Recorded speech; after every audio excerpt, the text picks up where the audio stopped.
Estamos con Javier Hernández Bonet, un periodista deportivo de la ciudad de Manizales, quien ha dedicado toda su vida a hablar de fútbol, creo que de otros deportes también, Javier, ¿no? Que acaba de Sí, Rubén, lanzar Lo Soñé, Lo Jugué y Lo Gané. ¿Qué quiero decir con eso, Javier? Cuéntame. Rubén, lo que quise decir es que inicié una carrera con un sueño preliminar de tratar de ser alguien. Entonces, yo visualizaba, hombre, y soñaba cuando veía a los locutores, por ejemplo, montados en los carros de transmisión, en los Transmóvil, Caracol lo llamaba el Caracol Rojo, Caracol Habano o el Radio Guía de Todelar. Y yo me imaginaba, ¿y cuándo podré yo estar montado en un vehículo de esos? ¿Cuándo podré estar en una cabina de transmisión? Entonces ahí empieza el sueño. Lo jugué, es que tuve la oportunidad de que me metieran al partido y lo gané. Es ya llegar uno a esta etapa de la vida y decir, he logrado cumplir el sueño, he caminado medio mundo, he estado en una gran cantidad de estadios, he conocido un montón de gente. ¿Qué más le puedo pedir a la vida si me ha complacido absolutamente en todo? Javier, usted nació en Manizales, pero se hizo en Medellín, ¿no? Sí, yo nací en Manizales a muy corta edad. A mi padre lo trasladan a Medellín. Empiezo a hacer mis estudios en Medellín. Yo llegué para ser cuarto y quinto en el Colegio Salazar y Herrera y después pasé al Liceo Nacional Marco Fidel Suárez. Pero en unas vacaciones, visitando la familia en Manizales, un primo me dijo, venga, vamos que tengo un amigo en Transmisora Caldas, ahí mismo en Chipre, y entonces aproveché la oportunidad y ese fue como ese primer contacto para en realidad involucrarse uno con los medios de comunicación. ¿Y quién lo recibió? ¿El señor Uribe o quién lo recibió allá en Transmisora Caldas? Transmisora Caldas, Transmisora Caldas tenía la leyenda de que ahí había transmitido su primer partido del fútbol profesional colombiano, el campeonísimo Carlos Arturo Rueda, por ahí había pasado Eucario Bermúdez. Entonces tenía fama de ser una puerta de inicio. Y me tocó es que no me acuerdo quién estaba gerente. No lo preciso en este momento, Pero a pero usted le allá, tocó cuando estaba Jairo Castro, ¿no? no, me tocó cuando estaba Carlos Arturo Lince. Ah, ya. Carlos Arturo Lince estaba de director de la emisora. Bueno, ¿y el contacto con Javier cuál fue? El contacto con Hablamos de Javier Giraldo Neira, ¿no? de Javier Giraldo Neira fue, Rubén, fue ya el contacto en el estadio, que llegaba uno. Yo recibo la oportunidad de ir a transmitir un partido de reservas porque el narrador oficial de Transmisora Caldas pues no vivía del sueldo de Transmisora Caldas, sino que era un personaje muy particular llamado Oscar Mejía C, le decían Serrucho. Y Serrucho tenía como origen de sus ingresos el llevar carros viejos de Manizales a San Cristóbal, Venezuela, engallarlos y traerlos. Y cuando hablamos de ese tipo de carros, Volkswagen y Jeep Willys, todos los traía transformados y resulta que lo cogió un derrumbe y entonces no alcanzaba a ir a transmitir el partido. A mí me buscan y es cuando empiezo en Transmisora Caldas, narro el primer partido bajo la dirección de Carlos Arturo Lince. Y a partir de ahí, pues ya tengo más contacto con el medio y van fluyendo las cosas, van saliendo en la dinámica natural de las oportunidades y las ganas. Bueno, ha hecho más radio y televisión que prensa escrita, ¿no? Sí, yo he sido más de radio y televisión, y te puedo decir que si hay algo que me apasione por encima de todo es la radio. A mí me enseñaron a definir hace mucho tiempo que la radio es la que da prestigio, la televisión te da imagen. Y la radio da prestigio porque la gente no te está viendo, no te conoce físicamente, no logra establecer cuáles son tus características, pero con lo que dices, con lo que hablas, con lo que comentas, la gente se va formando una idea del tipo de personaje que es uno. Entonces, evidentemente, la radio es la que da prestigio, la televisión es la que da imagen. Eso se lo dijeron muy bien porque recuerde que eso pasó con las novelas. Cuando la gente escuchaba las novelas, a Calimán y todas estas cosas, la gente se Sí, emocionaba mucho con eso y resulta que cuando ya conocieron los personajes ya se desilusionaron total. Sí, sí, ya cuando esos personajes los absorbió la televisión, evidentemente se le fue perdiendo la gracia y yo digo que murieron un poco los dos, porque se va dando ese arranque de las novelas en televisión y el apague de las radionovelas que eran las que gobernaban la programación de la radio. Bueno, ¿por qué Javier cree que, bueno, somos tantos los periodistas caldenses que hemos seguido esta profesión? ¿Por qué cree? Rubén, yo estoy seguro de que hay en el caso del periodismo deportivo hay una razón indiscutible que se llama Javier Giraldo Neira, porque el periodismo no era una profesión bien vista. Digamos que el medio de la radio y la prensa y la televisión solo premiaba a una crema. El director de La Patria, para hablar de Manizales, o del Tiempo, o del Espectador, etcétera, o el director de Noticias Nacional. De resto, los periodistas no teníamos tanto perfume y uno de los graves problemas es que había un núcleo de personas que eran bebedoras, buena vida, etcétera, y entonces se ganaron una mala fama. Y yo insisto en que quienes rompen esa mala fama son los doctores. Cuando usted ya ve, escucha a un doctor comentando fútbol, pero aparte de eso le ve un Mustang último modelo por la 22 y la 23 en Manizales y le agrega dos niñas bien lindas, entonces todo el mundo dice, no, yo quiero ser como Javier Giraldo Neira, y ahí es donde surge, por lo menos en el periodismo deportivo, una camada impresionante de seguidores de Javier que tienen la oportunidad en los medios y muchos de ellos todavía están vigentes, ¿no? Bueno, Javier, pero a usted le pasó lo que a nosotros, que Javier nos soltó de una al ruedo, ¿o no? Sí, sí, sí, sí, sí, sí. Javier, lo que sostengo es que Javier nos echó a todos de Manizales, porque en ninguno de los que surgimos teníamos la más mínima opción de triunfar en Manizales, porque la solidez de Javier Giraldo Neira era impresionante. Por eso es que unos para triunfar se tienen que ir, como pasó con Esteban Jaramillo, a Cali o a Bogotá. A mí me tocó arrancar en la ciudad de Medellín. Vélez se va para Pereira y ahí es donde inicia con fuerza su carrera, porque Manizales era imposible, era un dominio total y absoluto del gran ídolo de masas que era Javier Giraldo Neira. Bueno, pero hay una cosa que llama mucho la atención y es que cada quien aprendió algo de Javier que se quedó. ¿A usted qué se le quedó de Javier Giraldo Neira? Uy, a mí lo que se me quedó de él, bueno, primero la riqueza que tenía para dirigir la palabra a una gran audiencia. Él impuso, digamos, el estilo de los sinónimos, porque a todo le encontraba un sinónimo y eso hacía de las transmisiones de él una riqueza lingüística. Pero aparte de eso, el profesionalismo. Rubén, yo tuve la oportunidad de compartir con él varias transmisiones. Una de las primeras fue tal vez la Copa América de Uruguay y una de las cosas que más me impactó fue la manera ordenada como él llegaba a una transmisión con un cuaderno, con todos los detalles. No había futbolista que no reconociera y al que le tuviera una historia. Él iba supremamente documentado y para mí ese fue un modelo, digamos que casi que un reto el poder llegar uno a una transmisión con toda la información que recopilaba un hombre como Javier Giraldo Neira. Javier, en este medio que es tan difícil para uno mantener un nombre, ¿cómo ha hecho usted para que lo consideren como un gentleman? Precisamente oía al paisita Muniana esta semana y le preguntaron por usted, que qué opinaba del libro, que qué opinaba de lo que usted había hecho. Digo, es que ese hombre es un gentleman total, con el que no tuvo que pelear nadie. ¿Cómo ha hecho para hacer eso?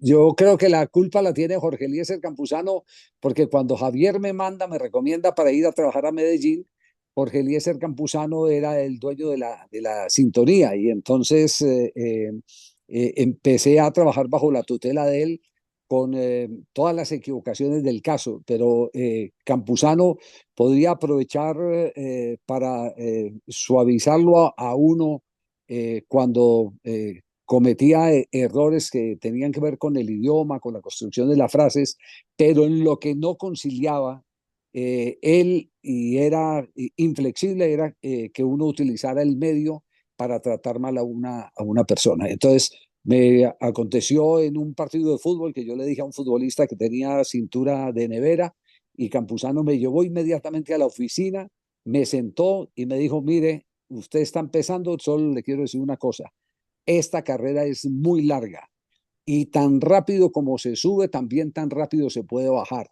Y al bajar uno lo que tiene que tener es manos amigas que le extiendan esa mano para que el golpe no sea muy duro. Entonces esto es para construir, esto no es para dividir.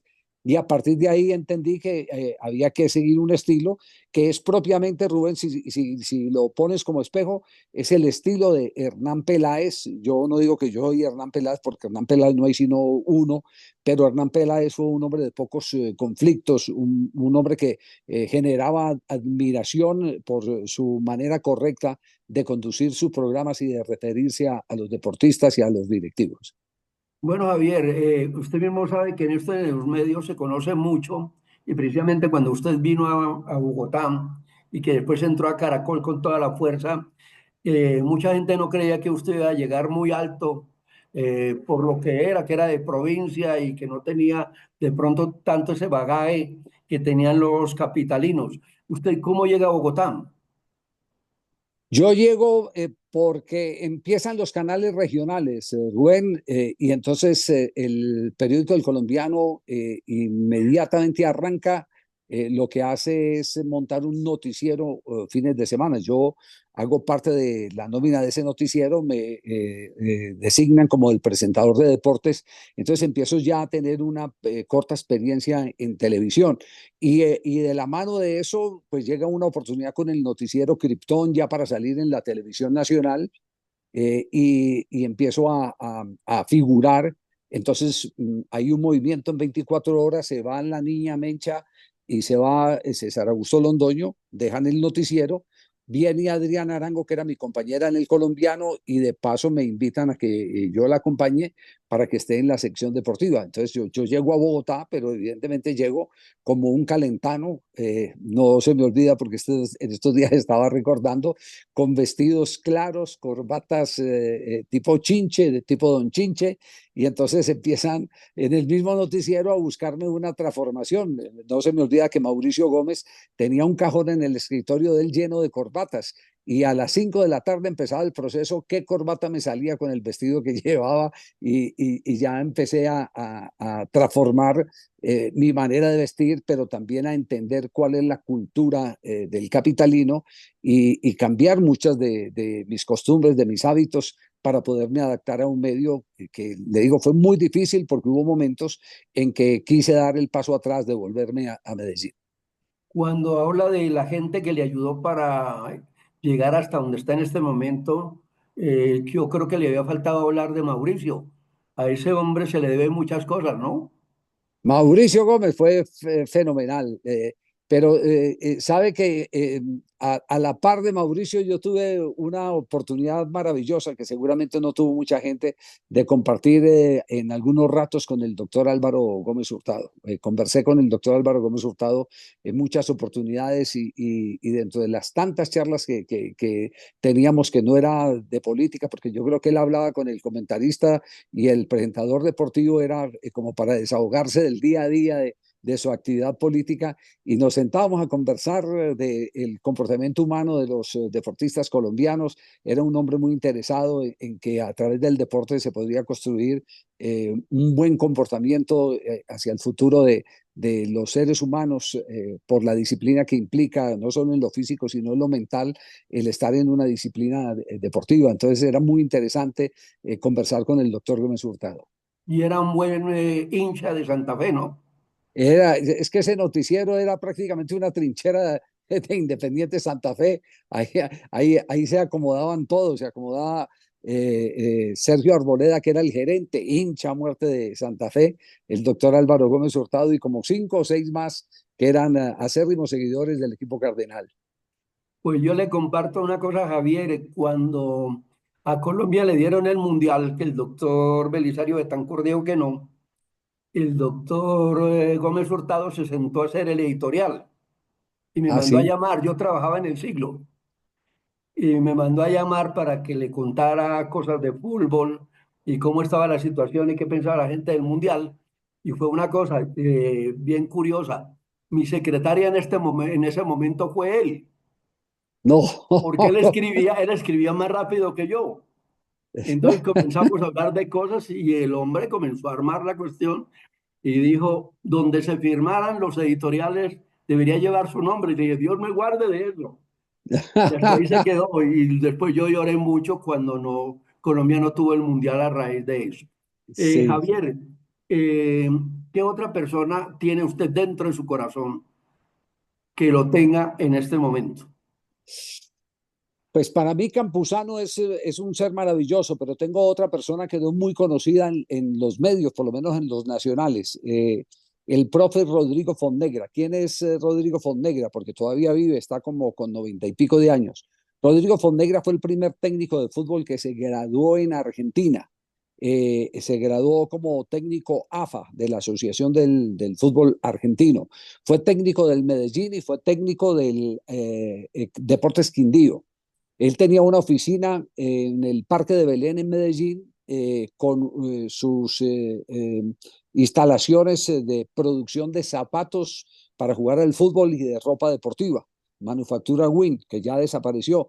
Ahí nos reuníamos y eso era una especie de universidad del fútbol, porque ahí llegaban absolutamente todos los jugadores buenos de la época, los retirados, hasta el doctor Gabriel Ochoa Uribe iba a hacer visita allá y se armaban unas tertulias maravillosas. Fue ese hombre el que me empezó a enseñar algunas cosas de los secretos del fútbol, básicamente los secretos del juego, el manejo de los perfiles, porque es muy importante uno para poder entender una jugada, qué perfil tiene el jugador que defiende.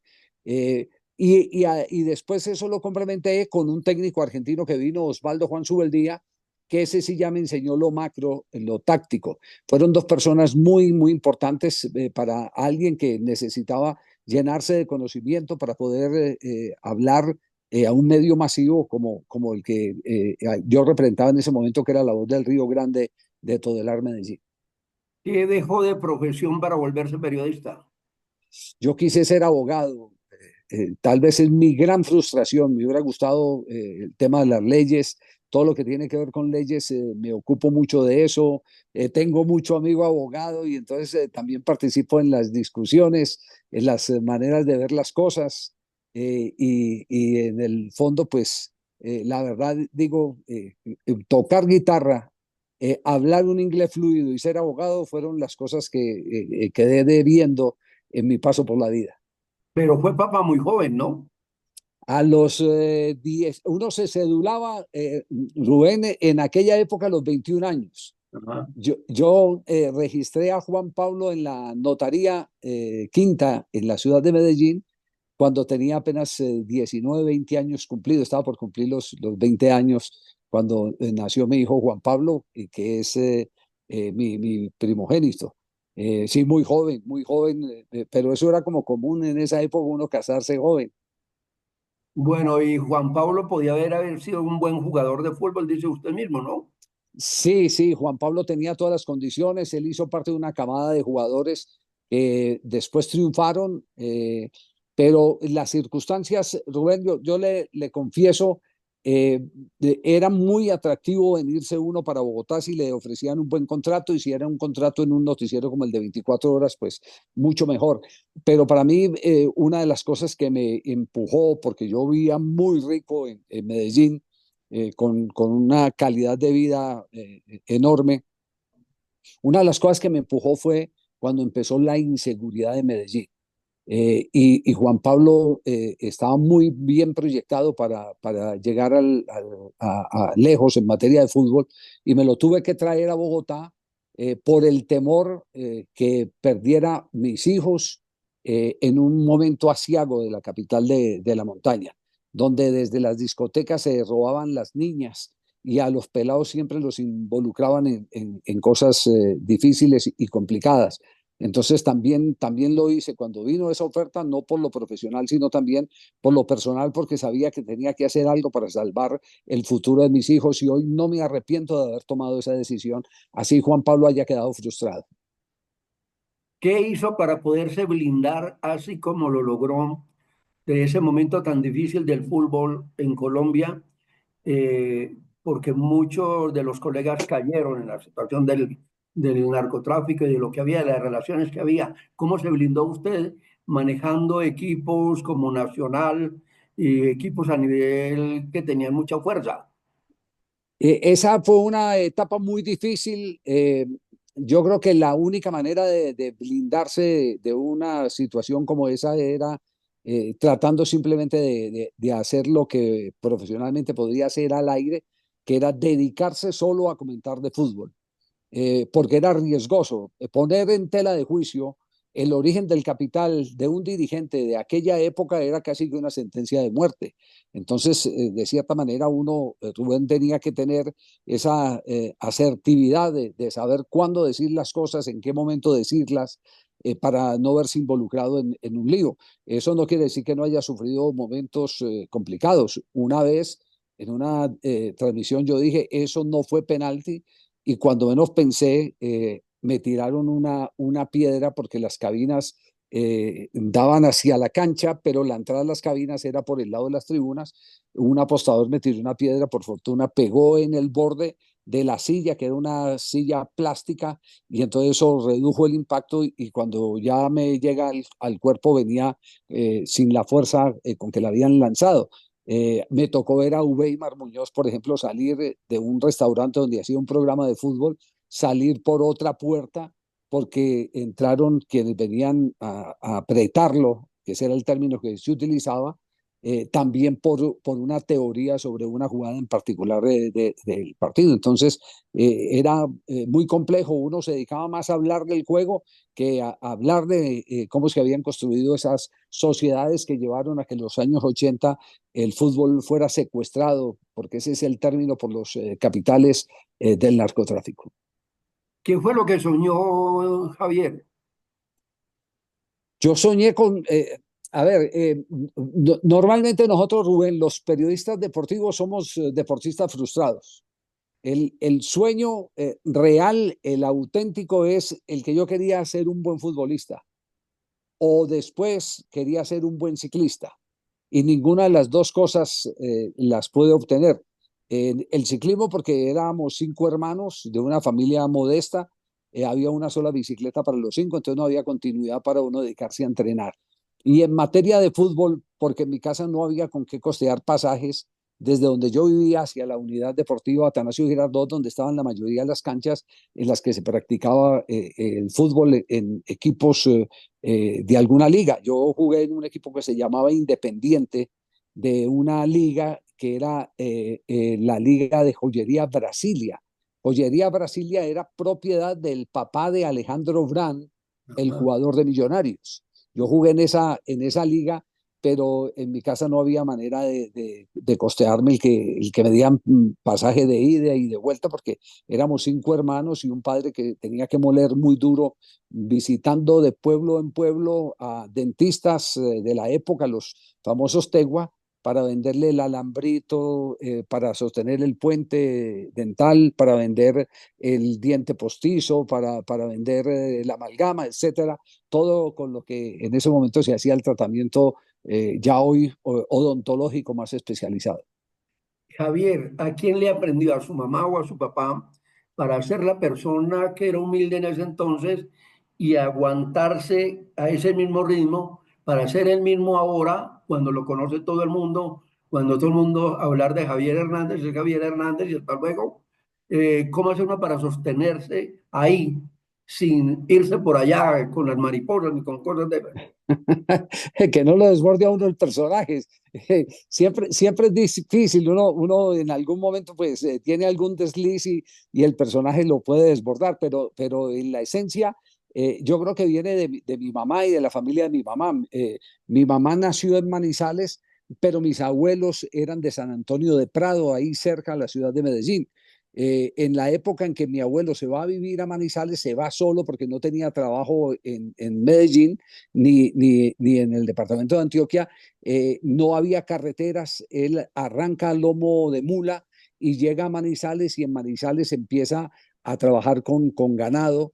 le fiaban un novillo y el hombre empezaba a comercializar la carne, terminó siendo dueño de varios puestos en la galería, eh, también compraba ganado al por mayor, y entonces ya empezó a tener algo de fuerza y mandó al año por mi abuela y los 7 hermanos que había en esa época.